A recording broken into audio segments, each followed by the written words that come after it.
Vaya, vaya. Bien, brutal. Muy bien. Comenzamos con las urgencias neurológicas. En este módulo vamos a ver síndrome de compresión medular e hipertensión intracraneal. Muy bien. Comenzando con el síndrome de compresión medular, pues este tiene varias etiologías, pero generalmente podemos o presentarlo como diagnóstico inicial, un cuadro que se presenta de manera inicial en un paciente previamente sano y posteriormente vemos una masa infiltrando este espacio o un paciente que ya tenía un diagnóstico oncológico y presenta este cuadro clínico por metástasis, progresión o recaída. Es más frecuente que se diagnostique o que se presente este paciente con compresión medular al diagnóstico inicial en un 75% versus, por ejemplo, una recaída en el 25% de los pacientes. Y se divide dependiendo de la localización en la que esté la tumoración, en extradural o intradural, pero extramedular o intramedular como tal. La importancia de este cuadro es suma, pues, tiene mucho impacto porque sobre todo afecta la calidad de vida del paciente, ya que deja secuelas de por vida en cuanto a la movilidad, la independencia en cuanto al control de esfínteres, tanto urinario como fecal. Entonces, pues es un gran impacto en la movilidad del paciente. Y también hay que tomar en cuenta que el diagnóstico temprano a veces es difícil, sobre todo en infantes, y vamos a ver que es la población que está más propensa a presentarlo, lo presentan de manera más pues común. En cuanto a la anatomía de la columna, es importante verla para poder clasificar y poder tener una noción de cuál es la localización y cómo se subdividen este tipo de tumores. En cuanto a los tumores extramedulares, son aquellos que pueden entrar por el foramen intervertebral, que es este de aquí, o el espacio epidural, pero, por ejemplo, tenemos, no sé, un sarcoma de Ewing o un neuroblastoma que está paravertebral, y esta es la vía de entrada de la tumoración. Es extradural, que es esta capita roja que vemos acá, de este lado, por ejemplo. Entonces, el tumor se infiltraría aquí en el espacio epidural, entonces vemos que es un tumor extramedular, extradural, ¿no? Eh, los extramedulares los podemos subdividir en estos pacientes que están antes de la dura madre o posterior a la dura madre. Entonces, en estos pacientes intradurales, que ya tendríamos este espacio ocupado por la tumoración, vamos a tener pacientes que tienen a lo mejor tumores primarios en leptomeninges o que la vía de entrada son las raíces nerviosas dentro de la dura, pero evidentemente vamos a ser externos a la médula ósea, ¿no? Y los intramedulares, literal, es un tumor primario en la médula espinal. En cuanto a la distribución por edad, vemos que en efecto, pues los pacientes, los infantes son los más afectados por mucho. En realidad, casi vamos a tenerlos a menores de 3 años y casi todos estos pacientes, la etiología va a ser de un tumor extradural. Casi siempre vamos a estar hablando de un neuroblastoma, que son de los pacientes que más se presentan con este tipo de complicación. Algunos pacientes, sobre todo los pacientes mayores a 5 años, van a presentar también todo tumores cerebrales, pero la etiología va a ser más por sarcoma, sobre todo sarcoma de Ewing. Vemos ahí un piquito entre 4 y 7 años de los tumores intradurales, extramedulares, pero casi siempre los predominantes son los extradurales. Hablando específicamente de cada uno de estos, les puse ahí un dibujito hecho por mi sobrino, en donde los extradurales, pues los vemos como tal, está la dura madre respetada, sí hay como desplazamiento de esta capa de la meninge, pero la médula ósea está completamente respetada. Ahí, como les hablaba, pues puede ser por infiltración neuroblastoma, rabdomesarcoma o tumores germinales, pero generalmente es el neuroblastoma del que vamos a estar hablando. Pueden ser incluso algunos tumores vertebrales primarios como Ewing, osteosarcoma o incluso hablaba de histiocytosis de células de Langerhans, pero pues esto es más inusual.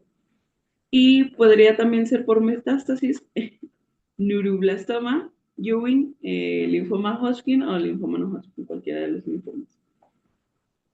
En cuanto a los intradurales, perdón, extramedulares, son aquellos pacientes que o sea, no está respetada como tal la dura, está por dentro de la dura madre, pero sigue respetando la médula ósea.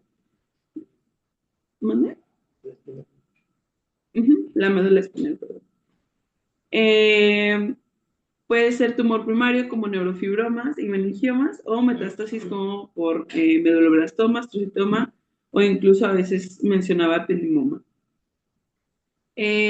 También podría ser que sea por expansión medular, por leucemia, sobre todo leucemia mieloide, hemoglobinopatías o incluso el tratamiento por estimuladores de colonias de granulocitos, que esto pues prácticamente nadie nos lo dice, pero es adecuado tomarlo en cuenta para cuando tenemos un paciente que tengamos con tratamiento con PEG o con filgrastim y empiece con sintomatología de tumor dolor radicular, perdón, etc.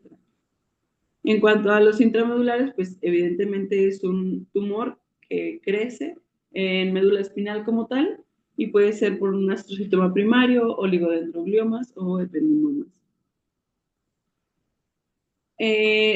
Se refiere en la literatura que del 3 al 5% de los pacientes, sobre todo los oncológicos, van a presentarse con esta sintomatología. Tiene una relación de sexo masculino a femenino de 1.8 a 1, entonces es un poco más prevalente en la población masculina. Como les comentaba, en los pacientes menores a 5 años es más frecuente la etiología que sea por un neuroblastoma y en mayores de 5 años que sea por sarcoma, sobre todo sarcoma de Ewing. La localización de la compresión medular generalmente va a ser dorsal, posterior a esta es cervical y lumbosacra. Estos son los primeros tres lugares, pero evidentemente pues tenemos toda la extensión de la columna para presentar esta compresión. En los casos de neuroblastoma, la edad promedio en la que se presenta una compresión medular, al menos en una serie que se hizo italiana, fue de 2 años y del sarcoma de Ewing de 13 años. Entonces, vemos que también pues por edad podríamos identificar un poco la etiología. En cuanto a las manifestaciones clínicas, de manera inicial vamos a tener el dolor. Los pacientes prácticamente siempre van a iniciar por este síntoma, que es un dolor persistente, de intensidad creciente y sobre todo también vamos a tener que va a ser mayor durante la noche. Podemos tener también dolor radicular, que es lo que les comentaba, caracterizado por ser un dolor intenso, agudo, que tiene características como de que quema o es punzante y se irradia sobre todo a las extremidades inferiores. También puede ser irradiación en las superiores, pero generalmente las más afectadas son los miembros inferiores. Puede haber parestesias, debilidad, hipestesias o esto que llamamos entumecimiento, alteraciones en la sensibilidad. En los pacientes lactantes, que pues es necesario tenerlo en cuenta, cómo se presenta la clínica en ellos, porque son los que principalmente están afectados, vamos a ver que hay rechazo a la bipedestación y pues es un paciente irritable. En cuanto a las alteraciones motoras, van a ser síntomas de que hay ya progresión, va a haber debilidad, hiperreflexia o incluso parálisis, pero pues evidentemente la parálisis ya nos habla de un estadio más avanzado. Las alteraciones sensitivas son menos frecuentes, pero sobre todo nos hablan de que estamos en esta transición entre el dolor y las alteraciones motoras, en donde ya la enfermedad está avanzando, pero todavía no logramos una alteración motora. Eh, y la incontinencia ya nos habla de un estadio muy avanzado en el que prácticamente ya hay un compromiso severo de la médula espinal.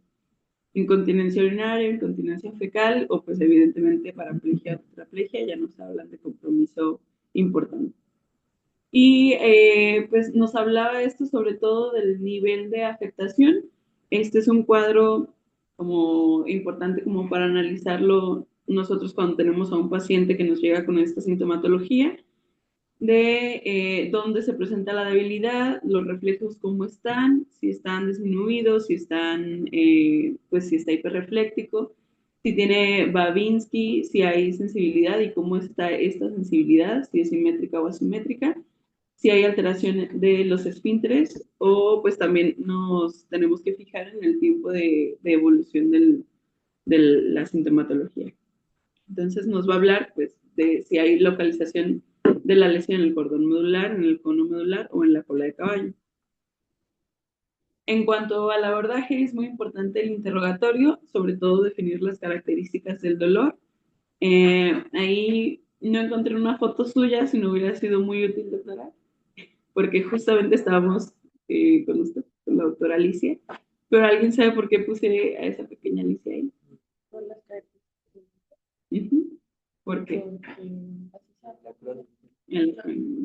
Entonces tenemos que estar bien pendientes a pues hacer prácticamente todo el interrogatorio del dolor, la localización, el tiempo de inicio, con qué se agrava o con qué se mejora, etcétera. Es nada más para que lo tengamos en cuenta. Los déficits motores que presenta el paciente o los sensitivos, preguntar sobre el control de esfínteres. Yo recuerdo que me tocó recibir este paciente con una LMA, el AYA, creo, es el paciente estadounidense. Y pues solo habían hablado de que había tenido epistaxis, que había tenido palidez, pero realmente algo que no nos comentaron y que después ya nada más en la exploración física que vi que tenía pañal, pues con un paciente de 13 años, te toca preguntar, pues obviamente por qué trae este paciente pañal. Y era un paciente que ya tenía compromiso de esfínteres de 2 semanas de evolución. Entonces es importante también preguntar sobre esto, porque a veces, sobre todo en los pacientes adolescentes, esta sintomatología da pena o les tienen un poco de pudor. Entonces es importante preguntarle directamente. También es importante preguntar por síntomas agregados, si hay fiebre, si hay pérdida de peso, estreñimiento o incluso pues en el caso de neuroblastoma, si hubo algún signo de algún síndrome paranoplástico.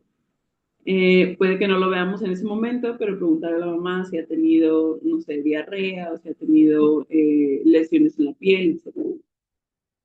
En cuanto a la exploración física, evidentemente pues una exploración neurológica detallada, la fuerza muscular es importante evaluarla, los reflejos, el tono y puntos dolorosos. También es importante ver la espalda, que a veces por la posición o porque el paciente tiene dolor, etcétera, evitamos, pero es importante ver porque incluso ahí podríamos ver una masa paravertebral, perdón, o también revisar abdomen, que pues si tenemos un neuroblastoma podríamos encontrar la masa abdominal. Es importante también tener en cuenta que aunque haya fuerza y sensibilidad conservada, puede haber una compresión medular, o sea, eso no te descarta. Y sobre todo en pacientes con sintomatología o progresión rápida, una resonancia magnética inmediata. Si la sintomatología ha sido progresiva y no ha sido una progresión tan rápida, podríamos esperarnos, pero siempre nos recomiendan que la resonancia se haga en menos de 24 horas, porque esto estás batallando contra el reloj. Entonces, es importante hacer el tratamiento y el diagnóstico de manera adecuada y rápida, porque de eso va a depender las secuelas neurológicas que vaya a tener el paciente para toda su vida. Entonces, como tratamiento de primera línea, vamos a poder echar mano a los corticoides, sobre todo de dexametasona. Podemos tratarlos con 1 o 2 miligramos kilogramo en bolo y posteriormente realizar dosis de 0.25 a 0.5 cada 6 horas. Esto como tratamiento inicial, pero los tratamientos definitivos van a constar o de cirugía, quimioterapia o radioterapia, dependiendo de la etiología que nosotros estemos sospechando y también el tiempo de evolución del paciente, la progresión que haya tenido. En pacientes que hayan tenido progresión muy rápida o que tengamos sospecha de un sarcoma, sobre todo sarcoma de Ewing, es importante saber que en varios estudios que se han realizado hay mayor evidencia de efecto como protector neurológico con la cirugía, no así con la quimioterapia. Se puede comenzar con quimioterapia, sin embargo, en pacientes que no hayan tenido respuesta en menos de 48 horas, sí pasarlos ya a una laminectomía. En la cirugía, sobre todo, se realiza la laminectomía, que este es el procedimiento de mayor utilidad, pero también se puede realizar una corpectomía dependiendo de el grado de afectación. Y también, bueno, lo que les decía, hay mayor evidencia de que hay mejoría funcional en los sarcomas con la cirugía.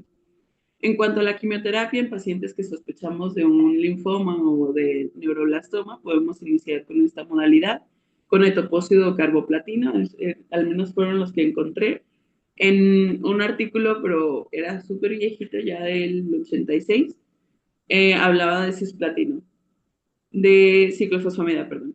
Pero estos hablaban de carboplatino y etopósido, en una serie italiana. Etopósido de 100 miligramos del día 1 al 3 y carboplatino de 560 solamente en día 1. Puede considerarse la radioterapia, sobre todo en pacientes que ya son progresión o recaída y que tenemos más bien como el manejo paliativo, porque es una respuesta más rápida y es un poquito más de disminución de la tumoración. Entonces aumentamos la calidad de vida de manera importante rápidamente.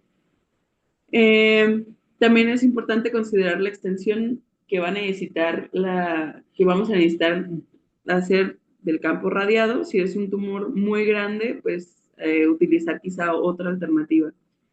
Y la inestabilidad vertebral que pueda tener el paciente con la radioterapia. Prácticamente es eso de la compresión medular.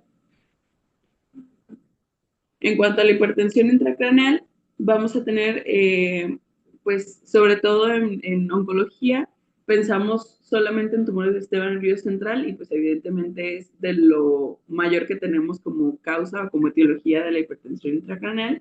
Sin embargo, también es importante pensar, por ejemplo, en infiltración al sistema nervioso central por leucemias o por linfomas, metástasis, hemorragias o abscesos, porque pues sabemos que nuestros pacientes, ay, qué feo, bueno, no había dado cuenta, pero ignoren mi absceso. Pero en estos pacientes que están inmunodeprimidos, pues es importante también tenerlos en cuenta. En cuanto a la fisiopatología, pues ya sabemos del equilibrio de la teoría de Kelly Monroe, que es pues este equilibrio entre los tres volúmenes de la cavidad intracraneal, el volumen sanguíneo, el líquido cefalorraquídeo y el parénquima cerebral. En cuanto a la clínica, pues va a depender de la etiología, la temporalidad y también de la edad del paciente, ¿no?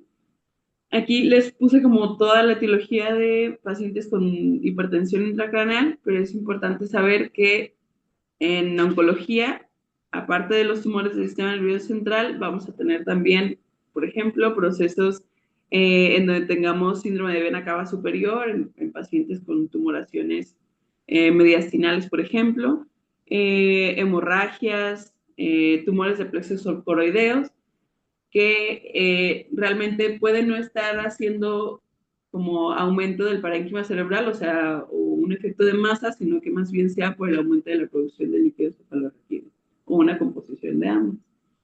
En cuanto a la clínica, nosotros sé que ya lo sabemos, que es la cefalea, que es el síntoma inicial, es sobre todo persistente, va aumentando de intensidad conforme el tiempo, pero es importante recalcarlo porque a veces solamente es como, sobre todo en pediatría, eh, pensamos en otro sinfín de etiologías, menos en hacerle un estudio de imagen al paciente, ¿no? Entonces, llegan con tumoraciones muy grandes, entonces es importante tomarlo en cuenta que un niño con cefalea no es normal. Necesitamos hacer una exploración neurológica detallada, sí o sí, pero si la exploración física neurológica no está alterada, eso no nos descarta para nada una tumoración del sistema nervioso central, necesitamos una neuroimagen. El vómito, que también es como parte de esta tríada, donde tenemos un vómito sobre todo de predominio matutino, perdón, proyectivos y sin náusea. En cuanto a los pacientes, los infantes, vamos a tener abombamiento fontanelar con aumento del perímetro cefálico y en pacientes ya que tengamos una progresión importante, vamos a tener este signo que son los ojos en sol poniente. En cuanto a la cefalea, pues es importante también preguntar todo sobre esta cefalea. ¿Cómo ha sido? ¿Cuándo comenzó el predominio de la cefalea? Sobre todo lo que les comento que es predominio matutino, que si empeora con la tos, con la defecación, sobre todo con maniobras de Valsalva. También hay que preguntar sobre, o bueno, hacer la exploración física, porque podemos encontrar alguna parálisis de algún par craneal o incluso tortícolis, perdón, que lo refería. Y en pacientes lactantes, pues irritabilidad o detención del desarrollo psicomotor también es muy importante. Otra clínica que podemos tener, incluso ya cuando los pacientes tienen un estado de evolución más prolongado, es edema papilar. En esto, pues, les pongo aquí que es necesaria la fondoscopía porque en muchas ocasiones no lo hacemos y no es porque no queramos, sino que es un paciente irritable, que no se deja explorar, que tiene pues reflejo fotomotor conservado, entonces tenemos una pupila miótica al momento de hacer la exploración. Entonces, pues entiendo que es difícil, pero podemos ver el edema papilar y es una de las cosas que hay que tener en cuenta para iniciar el manejo. Alteración del estado de conciencia por la disminución del flujo cerebral y en pacientes ya con una progresión más importante, crisis epilépticas. Eh, Esto refería que es poco frecuente como consecuencia directa de la hipertensión intracraneal, pero pues evidentemente tenemos que preguntarnos si tiene, por ejemplo, una masa en corteza cerebral. Y la famosa triada de Cushing. Esta triada, pues ya lo sabemos, hipertensión arterial, bradicardia y alteración del patrón respiratorio. Pero es importante que sepamos que es un signo tardío y que no tenga la triada no significa que el paciente no tenga hipertensión intracraneal. Eso es casi como tatuárselo para que nosotros no estemos esperando a que el paciente esté hipertenso y bradicárdico para hacer una intervención, porque esto ya nos hablaría de un signo muy tardío y que ya tenemos una herniación inminente. En cuanto al abordaje, pues obviamente el interrogatorio, las características de la cefalea, etcétera, la exploración neurológica completa y el fondo de ojo. Si nosotros no lo podemos hacer, pues quizá no pasa nada interconsultar a oftalmología. En cuanto a la neuroimagen, vamos a tener muchas modalidades en pacientes lactantes, por ejemplo, tenemos de manera inicial un ultrasonido transfontanelar, en donde todavía tenemos alguna ventana, y este sí o sí, pues tenemos que complementarlo con otro estudio de imagen para ver las características pues más precisas de la neuroanatomía. En cuanto a la tomografía de cráneo, sobre todo vamos a echar mano de esta en escenarios agudos, pero es importante también recalcar que un ataque normal no descarta hipertensión intracraneal. Entonces, eh, si no tenemos desviación de la línea media, si no tenemos alteración de las fisuras, podemos tener igual un paciente con hipertensión intracraneal. Entonces, no descartarlo, si tiene toda la clínica, pues dale el esteroide, haz una resonancia cuando tengas un poco más de tiempo. En cuanto a la resonancia magnética, es la más precisa, nos ayuda a detectar signos también indirectos de hipertensión intracraneal y también nos ayuda sobre todo con la etiología, ¿no? En un paciente, por ejemplo, con tumor de sistema nervioso central, nos va a ayudar a la localización, las características de la masa, etc. Pero el problema, pues obviamente es, sobre todo en nuestro país, seguramente vamos a tener que trasladar al paciente, es un estudio que requiere más tiempo y obviamente no vamos a meter a un paciente en una tarea de Cushing a una resonancia magnética. En el tratamiento, sí o sí, pues evidentemente vamos a seguir el ABCD, ¿no? Pero hablando específicamente de la hipertensión intracraneal, vamos a poder comenzar con terapia hiperosmolar, con manitol o con soluciones hipertónicas. El manitol a punto 25, de punto 25 a 1 gramo por kilo, como digamos en bolo o en 30 minutos, y posteriormente vamos a pasarnos a eh, estas no son dosis, perdón, esta es en infusión continua, que es de 1,25 a 5 miligramos kilogramo de manitol al 20% en infusión continua. En cuanto a las soluciones hipertónicas, podemos hacerla de 2 a 5 mililitros kilogramo en bolo y posteriormente ya dejar una infusión continua de 0,5 a 1 mililitro kilogramo hora. De ahí, pues evidentemente tenemos que hacer como todo el abordaje del paciente, cuál es la etiología de la hipertensión intracraneal, si tenemos una tumoración, por ejemplo, o que tenemos obstrucción del líquido cefalorraquídeo y tenemos hidrocefalia, vamos a hacer el abordaje quirúrgico, ¿no? O drenaje de ese líquido cefalorraquídeo o resección tumoral. Y en los pacientes con una tumoración de sistema nervioso central, sí tiene cabida el esteroide, en este caso la dexametasona, a 0,6, de 0,6 a 1 miligramo kilogramo día cada 6 horas, sin pasarnos de los 16 miligramos día. Prácticamente, pues, es eso. Okay.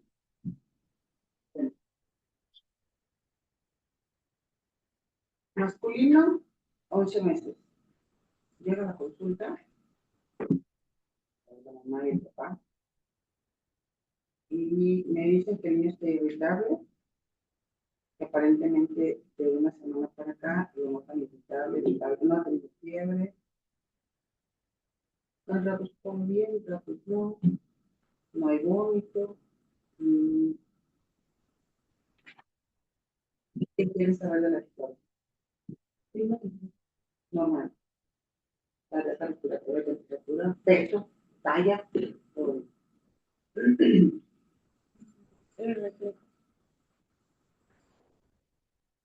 Trae dolor cuando le falta la vaina. No se queja con el dolor ahorita, no trae dolor. Sí tiene, no tiene disminución de los reflejos. Ponle que sí, leve, pero pues es un lactante de 11 meses, o sea, Totalmente. normal. Reflejos únicamente en extremidades inferiores. Pupilas. Normal. Son reales, ¿eh? Eso es lo que les va a llegar. ¿Perdón? Normal. Vómito. No. Una alteración No. Tiene levemente, así como ya, pues está medio dudoso porque tiene 11 meses, disminución de los reflejos de las extremidades inferiores, pero persisten, o sea, y no le puedes calcular por fuerza y eso porque, ¿cómo? Tiene 11 meses. A menos que lo hagas llorar o lo hagas enojar. No, pero cuando digo, esa es la parte. Ella me dijo que está irritable. Cuando llegó conmigo no estaba llorando, el niño venía tranquilo. Eso sí, no lo traía sentado, lo traía. No, aparentemente bien, se sentó a la edad, caminó, todo bien. Fortaleza. No más.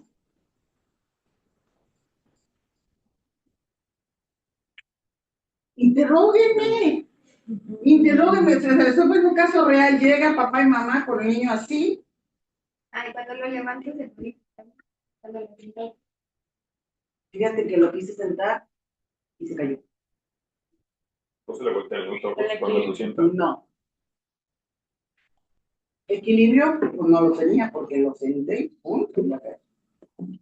Después. No manifestó dolor. ¿Perdón? Diría otra cosa. Pues es un bebecito, tiene 11 meses. Tiene 11 meses. ¿Qué más les interesa saber? Abdomen. Sí, me van a preguntar a qué edad se sentó, a qué edad se paró, a qué edad todo bien, todo iba No bien. estaba enfermo antes. Nunca tuvo infecciones de ningún tipo. Todo iba bien. Hasta que hubo un detalle que fue el motivo por el cual lo trajeron. De hecho, venía referido ese niño. Pérdida de peso. No, Lesiones en piel, no, alimentación. normal. Bueno, en ratos comía bien, pues sí que, ahorita sí le comí bien al rato, pues como que no tenía hambre, pero dentro de lo que cabe, ya ves que los niños a esa edad empiezan a ser selectivos por el juego. Convulsión. No, ¿Y yo vivo cuando veo? no te nada. Sí, alguien. No, pero ella dijo que le hablas oftalmo y como aquí les interruptas, sí, en 5 minutos ya tenías la respuesta. No, no sé. No, y en el consultorio no tenemos oftalmo. Alguna vez tuve, pero tuve dos bolsitas, cambiaron de dueño. Espero que les haya sido útil, así como un montón de estetoscopios. Entonces le llamo. A ver, ¿qué más les interesa saber? Pues dice que los hitos Les acabo de dar un dato pivote. Micciones. Ajá. ¿Qué hay ahí? 11 meses, es un bebé. Si ven que yo les estoy dando un desarrollo neurológico normal. Hay una regresión. ¡Ay! ¿Qué? Una regresión del neurodesarrollo. De repente el niño deja de sentarse, deja de pararse, deja de caminar. ¿Qué piensan? Cuando lo revisé, no lloró, no se veía irritable. Y en frega se dice, ahorita me hago la resonancia y bajo y me la hacen. No. Sí hay que hacerlo, estoy de acuerdo. Pero tú estás en un área donde tienes que resolver sí o sí la situación del niño en ese momento. ¿Qué piensan? Pues es que puede ser desde algo genético, pues, o sea, que sea una alteración, o sea, que sea una regresión, pues, por algo genético, o que sí sea algo, pues, que te afecta. Bueno, vámonos más. No es genético. Pues algo tan simple como una deficiencia de vitamina D. Pero También. pero según come el niño bien. Como un niño sano, que te lo mencionaron completamente normalito todo, hasta hace 15 días, una semana, más o menos, no me acuerdo exactamente. ¿Tono bien? ¿Muscular? Es difícil calcular el tono en un bebé, pero estaba ligeramente disminuido el señal superior. Nada más. Pero pues lo hizo sentar y se cayó. No, lo hice tan así. Ya, hombre, están en onco. Ahora sí piensen mal, acertarán. 11 meses. La panza. Retraso. Hay una regresión. Lactancia normal. La Sí. pancita, digo. La pancita, abdomen. no, normal. No traía masa, no. Micciones.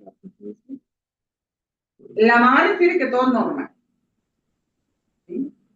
No me consta porque pues, yo lo vi en ese momento y nada más por la. Y los italianos. Fiebre no ha tenido. No. Edad, 11 meses. Tuvo una regresión. Lo senté y se cayó. Diagnóstico. Están en onco. ¿Qué piensan? O sea, si no tenemos para hacerle neuroimagen, igual No, podemos lo tienes ahorita en la consulta, llegó, son los casos reales que llegan a la consulta y dicen, ultrasonido de lo ingreso, lo voy de No, a ver alta, si le no doy tiene tratamiento, ¿en qué pienso? Le pido examen, ¿qué hago? Ya les dije, lo ingresé, porque lo ingresé. Yo le haría un ultrasonido abdominal, exámenes, y ver si puedo tomar una tomografía. Claro. Pero te estoy hablando de un turno, tú tienes que decidir. O más, me llegó a las 12 del día. Me llegó a las 12 y yo me voy a las 2:30. Que no vaya a ser como el del otro día que no suelen pasar, ya viste. Evidentemente se queda. Pero para 11 meses, era un masculino, tuvo regresión, caminaba, se paraba, todo bien. Disminución, si somos un leve de las, del tono.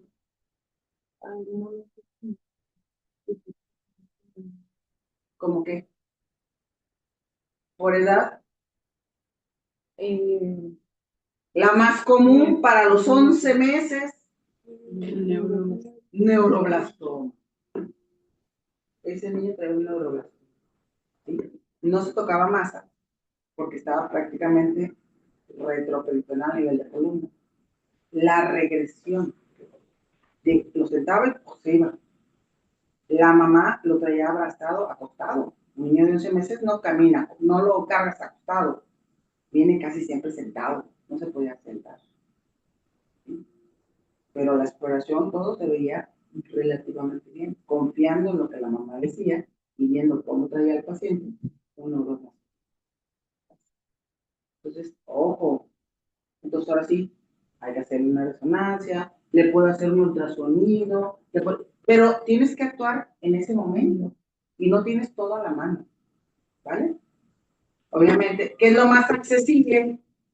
Antes que el eco, lo que les he dicho siempre, ¿qué es lo más accesible? A la mano y se los hacen así, una radiografía simple lateral. Y ahí lo ven. ¿Sabes? Este niño lo pasé así, ya saben que acostumbro estar así. Entonces, la importancia de la exploración y sobre todo del interrogatorio. Porque un niño eutrófico, comía bien, no tuvo fiebre, o sea, y nomás de repente empezó con regresión y no se sentaba. Ese fue el motivo por el cual lo trajeron. Y la sospecha fuertemente era invasión medular por un neuroblastoma. Casi por un neuroblastoma. ¿Vale? Te llega al servicio de urgencias adultos un joven de 14 años caminando su propio pie, lo ingresan. La historia clínica son 8 días, dolor abdominal, sensación de plenitud, problemas para evacuar. Entra caminando un viernes, lo suben a piso, no, entró caminando un jueves, lo suben a piso, eh, hacen interconsulta a nuestro servicio el viernes ya tarde, de hecho prácticamente ya estábamos para salir, como el otro día. El que la interconsulta, pues mañana te lo veo. ¿Vale? Al día siguiente, digo el lunes en la mañana ya voy corriendo al piso a hablar al paciente. ¿Sí? Cuando llego al piso y valoro al paciente, el muchacho lo que me dice luego, ¿le gusta la cirujana? ¿No? Y estamos esperando al cirujano. ¿Sí? Para eso, el jueves y viernes que trajeron una interconsulta, ya había pasado una semana en que el niño estaba hospitalizado. ¿Sí? Haz de cuenta, el niño ingresa viernes, pasa toda la semana, a mí me interconsultan el viernes de la siguiente semana y subo a verlo el lunes, porque ya estaba con mis cosas prácticamente así. Están como si no. Subo y lo veo, y el niño me dice, ¿está la cirujana? No. ¿Ok? Empiezo a platicar con la mamá, le digo, te voy a revisar. Estaba en el piso 9. Y la sorpresa es que lo encuentro con pañal. Ahí está la otra. Dije, bueno, a lo mejor está en cama, no se puede mover, dolor abdominal. Le empiezo a revisar.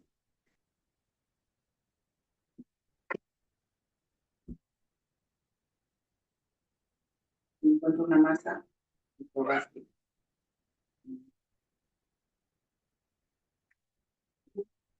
Sí, por eso le decía, es un poco por ahí, sí. Por eso le pregunto si usted la cirujana, ¿no? Y lo empiezo a revisar y me dice la mamá. Empiezo, mueve tus piernas. No puedo. Empiezo a hacerlo, sensibilidad, no siento. Porque trae mañana, porque se orina. Y había pasado una semana. El niño, cuando interrogó a la mamá, me dice, es que estando aquí, perdió todo. Después me dice la jefa enfermera, porque voy platicando, saqué a la mamá, hacerme una salida, hablar con ella, diciendo la gravedad de lo que estaba viviendo. Y me dice la jefa enfermera de piso, doctora, ese niño subió caminando. Y a mí me avisan hasta una vez. pensaron. Obviamente en ese momento yo aprendí por eso. Así le dije a mi jefe, en ese momento lo empecé a manejar. Ahí, en ese momento, reviso las indicaciones para ver el manejo del niño y lo único que tenía era, no tengo no me acuerdo cómo se llama el niño, como 6 analgésicos antiinflamatorios y de lo más bravo para que no tuviera dolor. Si no le dolía nada. Nada. Pero no le trataron el problema principal. ¿Cuál era? La compresión medular. Después de una semana que hace una compresión medular. Nada. Nada. Porque ya la perdí. Tristemente esa es la realidad. Obviamente le empiezo el esteroide, le empecé la Dexa, lo bajo al piso, llega al piso con esto, el doctor me dice, ya doctor, ya le dije, ahí viene ella, bajar, obviamente, ella tenía una compresión de una semana de evolución. Y en urgencias, ya en retrospectiva, cuando veo los estudios, veo todo, desde que llegó a urgencias le hicieron la tomografía y desde ahí se dieron cuenta que traía una masa con compresión medular. Y nadie hizo nada por ponerle un esteroide que no le hace daño a nadie, pero sí le pudo haber salvado la funcionalidad. Un chavito que era deportista, jugaba badminton y no sé qué tantas cosas, y ya se quedó sin. ¿Sale? Si te llega a la consulta un masculino de 10 años en silla de ruedas con dolor de espalda, ¿por qué en silla de ruedas? Dolor de espalda. ¿Qué más? ¿Dormía las piernas? No. ¿Has tenido fiebre? No. ¿Has bajado de peso? No.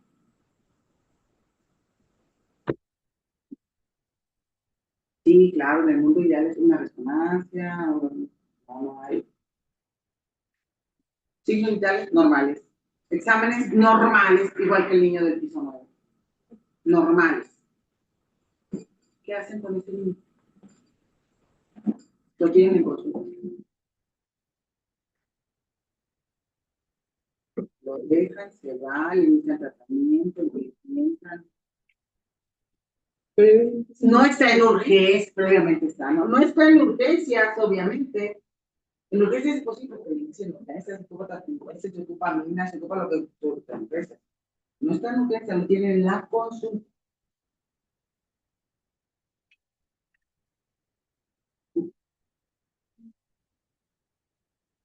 Y no creo que le estoy ocultando información, literal, así llegan los casos. Y como ahorita que no hay gente que tome signos vitales, pues ahorita se acaba la nanita que no hay gente para signos vitales. Entonces, es una realidad. Ah, pero en el hospital le llevo a trabajar si tengo todo. No, va a ver si. Y la radiografía, la radiografía puede que sí, pues la resonancia, la tomografía, y le contamos en este momento, jamás. Bueno, no he visto hasta ahorita un lugar donde lo sacan en este momento, aun sea una urgencia, porque hasta en los urgencias tienen que sacar su cita y esperar a ver qué algo pasa. ¿Qué hacen con este niño? Lo tienen en la consulta. Viene en silla de ruedas, porque si camina, le duele la espalda.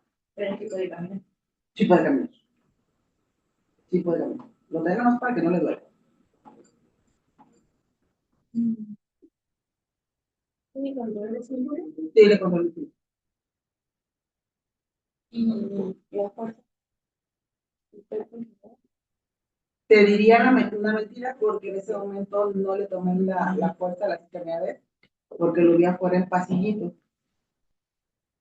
Que es mi costumbre de tener pasillito. A ver,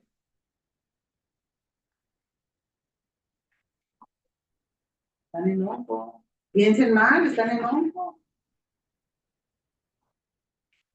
Obviamente llegan la mayoría sin exámenes. ¿Sí? La importancia de la clínica. Y con el tiempo, se uno acostumbrando a ver, este tiene, ya se lo vive. ¿Los signos vitales estaban bien? ¿Sí? Niño consciente, orientado, todo. Vómito, No, cefalea. no. Sensibilidad en piernas. No se la tomen. Venía así de ruedas y no se la tomen. Ahí sí te mentí. Fue mi error, sí. Médula. O infiltración a Infiltración. Por edad. ¿Qué te gusta? óseo. No. Mm. ¿Eh? Leucemia no. Exámenes, ya cuando los tomamos estaban normales. Linfoma. Linfoma. ¿Y qué le hubieras hecho? Espera, lo mandas a tu casa, le dices no se apure, no pasa nada. Lo dejas, no lo dejas. Pues se hospitaliza, pero por urgencia me parece que. O sea, lo mando a hospitalizar a piso. Pues. Lo mando a Eso- hospitalizar a piso, no lo muevo y por la simple sospecha pueden iniciarle esteroide. Si quieres, no a 2 miligramos, a 1. ¿Le haces algún mal? No. Pero sin embargo, le vas a ¿qué? A evitar que se presione la médula y evitar lo que nos pasa con el número de vitamina. Entonces, se hospitaliza, no, es una urgencia, pues, es una urgencia real, pero es una urgencia relativa, porque no vas a mandar urgencia, ¿para qué lo mandas? Puta, le puede ser hasta porque se cayó, se torció, no, estamos en un mándalo a piso, le inicias el manejo, le pides su radiografía y en la pura radiografía te va a salir. Entonces ya, no lo muevas, no lo toques, no lo... Pregunta siguiente, ¿se recuperó el niño? Pues creo que sí, no sé. Sí, se fue caminando. Sí, se fue caminando, pero porque lo ingresamos en este momento. Si la historia hubiera sido diferente, si no lo pensamos, lo mandamos a su casa y dura ya, véngase la semana que entra, tómese una resonancia, tómese los exámenes, y que no sé qué, no sé cuánto, y a la semana que entra llega y ya no se puede mover. Ya está limpio. ¡Ah! Claro. Vale, vale, pues. Vámonos. Tienen 10 minutos. Pásenme mi listita, se anotaron todo chido, pero mire. Ok, gracias. Dicen que Luis y pues están de permiso, ¿verdad? Sí, Y Valentina también. Y Dania está en su equipo, ¿verdad? sí, sí. Este, Ah, perdóname.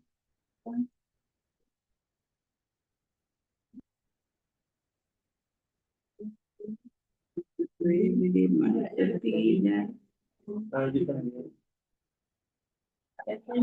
Pero hay mucha gente que quiere salir. De hecho, es bueno que yo tengo que salir. Siempre salir. Hay que Ok, Puede ser. chicos, buen día. Buen día. Gracias, doctora. Gracias a ustedes.